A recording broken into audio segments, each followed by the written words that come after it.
Social media પર એક video viral થઈ રહ્યો છે, જેમાં પાણીની અંદર એક જંગલ દેખાઈ રહ્યું છે. આ વિડીયોમાં ઊંચા વૃક્ષો, તરતા મૂળ અને સ્વચ્છ પાણી દેખાઈ રહ્યું છે. ઘણા લોકોએ કહ્યું કે આ પાણી એટલું સુંદર છે કે તેના પર વિશ્વાસ કરવો મુશ્કેલ છે.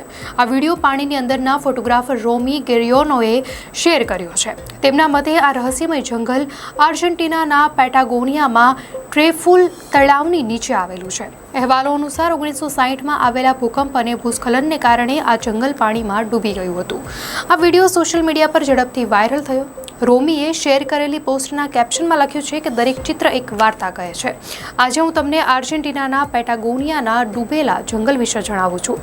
દક્ષિણના તળાવમાં રહસ્ય અને પ્રકૃતિનું મિશ્રણ. અમે આ કુદરતી દ્રશ્યોને કેમેરામાં કેદ કર્યા છે, જેથી દુનિયા આ સુંદરતા જોઈ શકે. આ જંગલ સાયપ્રસના વૃક્ષોથી બનેલું છે. આ વિડીયો કુદરતની અજાયબીઓનો અનુભવ કરાવે છે અને લોકોને આ સ્થળની મુલાકાત લેવા માટે પ્રેરી રહ્યો છે.